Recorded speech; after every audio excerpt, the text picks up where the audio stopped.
with this idea, because Joint Forest Management in India, I was one of the pioneers who launched it. But today it's not in the same shape that we thought. Now we started, somebody said that all the forest in India is under government control, which is not a fact. As a matter of fact, in the northeast we have 25% of Indian forests, and out of the 25%, 62% is with the communities. So it's a sixth scheduled land where the communities own that. So that's the correct thing. And there's one reason why we launched 2 pilot projects with that end in view, the carbon REDD+. And REDD+ has been correctly defined is reduced emission due to deforestation and degradation of forest, and plus means sustainable management of forestry plus afforestation. It's sustainable management of forestry. So if we have that in view, and with that we started 2 projects, and the projects basically were started as PES projects, Payment for Environmental Services, Ecological Services. And we started in Manipur, much insurgency afflicted area, where we started with one Naga village, one Kuki village. We went quite far, and it was quite a successful thing. But we couldn't proceed further because there was no fund available for us, and political support was not there. And finally we are concentrated in Meghalaya, which I go in details now. So Meghalaya is shown there, and I believe most of you know where it is, so therefore I don't want to spend much time on this. Now this is the area where we are tackling now. Meghalaya, this Umia Busa watershed, and the total area is about 18,000 hectares. 18,000? Yeah. This is the state of affair from the 2001 to 2007. The annual loss due to degradation was 3.08%. We have procured another map which shows the latest position, but unfortunately the data interpreting this has not been received yet. Maybe we'll show that a little later. This is the area, and this is the latest map. The pink area shows a fresh deforestation. So this shows, I'm sure, that the rate of degradation will be much higher. So the more higher, and then when the people really can mitigate this, they will earn more, they'll recover it. So which are the areas which are fresh deforestation? Yeah, pink areas. Pink areas. I'm sorry I couldn't get the literature behind it, but it was too last moment I got it. Anyway. And this is the total project area, 17,000, sorry, not 18, 17,050. Total forest cover is 8,000. You can read that. 3,652 hectares is dense forest, 4,454 hectares is open forest. Net CO2 additional per year on account of avoided deforestation and degradation, and afforested project area works out as under.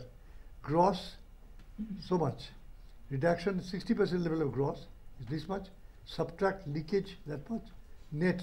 So we have already provided for leakage subtraction, because it's a hard reality. Whatever you may say, there will be some leakage. There will be some leakage inside your project area or immediately near it. So therefore, if you are realistic, at least 30% is a safe deduction.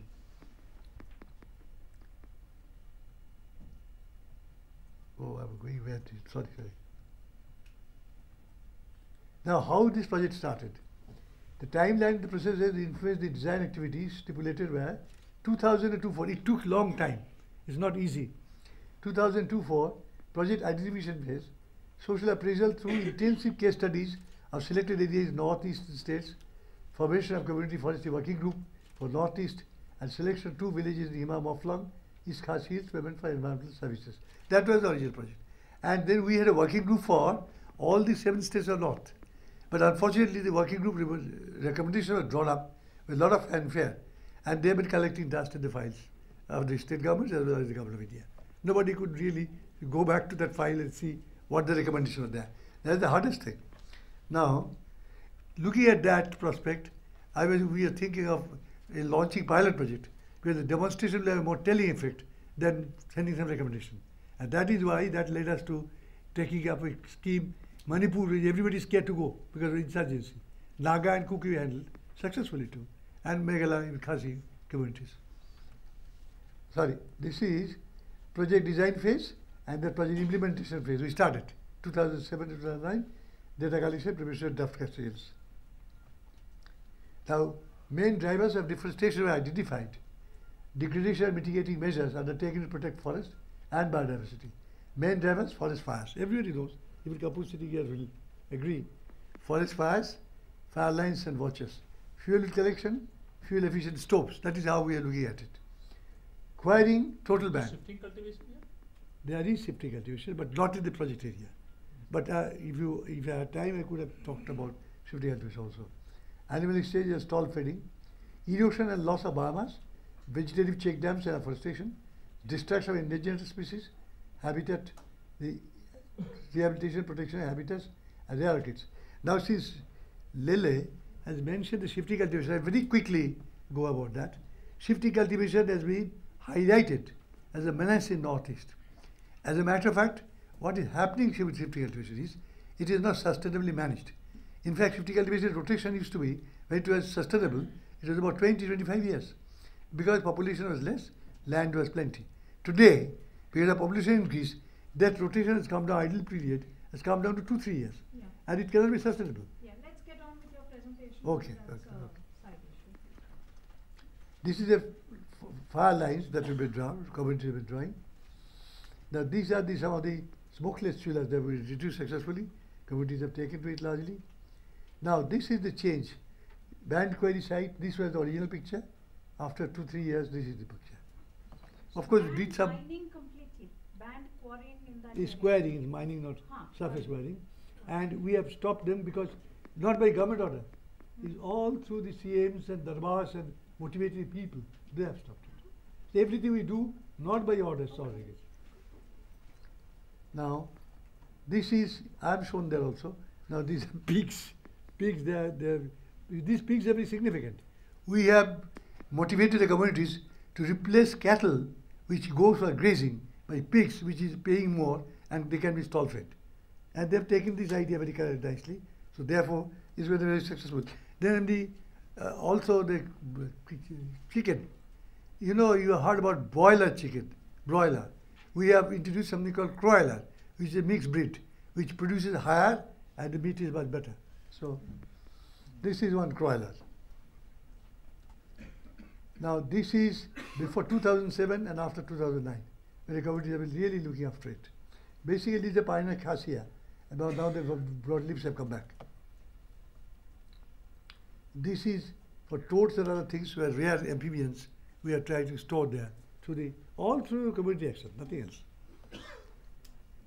This is the epiphytes, orchids, etc. They are wind thrown, and they are in the sacred groves you are talking about, Suritanarayan. And these are the areas where they are taking good care of the orchids so that the biodiversity is not lost. They are settled on the trees. Now these are the. So what is the economics, if you can get into that and explain to everybody? How are people benefiting from this? Okay. Now the first time we worked is how much is the opportunity cost? Because when you stop grazing or you stop collection of firewood, reduce to have stoves, things like that, then there is a cost. And from the project, we are trying to meet only the opportunity cost, nothing much more, so that people become self-reliant as far as possible. And people have taken it very nicely. What we did finally is that after people have accomplished a thing properly, we have kept them some money. It's a reward money, or you can say award money. Not much. At the end of the period, 3 years, we gave them some 3 lakhs of rupees or so. As a corpus fund, to that they have been adding a lot of things. SHG, self-help groups have been there. So they're all putting money, and there's a fairly big corpus fund to which they maintain it. Khasi Autonomous District Council has approved the project. And this is the authority which can approve this project, outside government. And Chief Secretary of the Meghalaya government has also approved the approach. Now we are taking help of this Plan Vivo. This is a Scotland-based, Edinburgh-based organization which handles. What is Plan Vivo? Plan Vivo is a certification and development framework for community-led land use projects and programs. Projects support communities to improve their livelihoods, reduce poverty, and conserve and restore local ecosystems. The livelihood issues have to be highlighted. Whatever you do in forestry, without that nothing can be done. So sometimes it is said that livelihood of the people and sustainable forestry are two sides of the one coin only. So if somebody thinks that we can address one at the exclusive of the other, That's totally wrong. Now, what Plan B was, each project, an in-country project coordinator, project developer manager acts as a support center. The project coordinator helps smallholders and community groups write management plans. That's the function I'm doing. Based on bottom-up experience, Plan Vivo was initially conceived in 1994 to connect poor forest-dependent farming communities, farmers and carbon markets financing. Plan Vivo's approach based on experience of 13 countries. Participants work together at a landscape level. That is very important. You get a multi-stakeholders and integrated development only when you work at a landscape level. And that's what we are doing.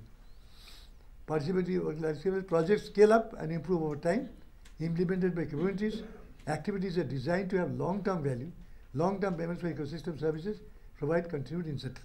First is, they get some ecosystem services support through integrated development, and then we take care of the opportunity cost.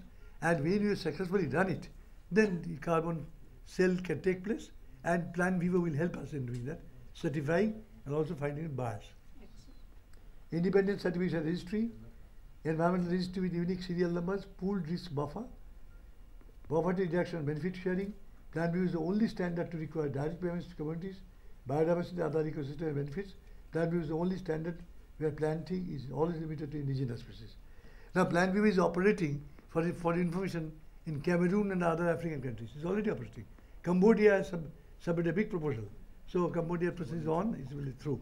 So Plan Vivo contact information, contact us. Contact number of Plan Okay. Vivo. We'll find it on the web if we need. So this is okay then.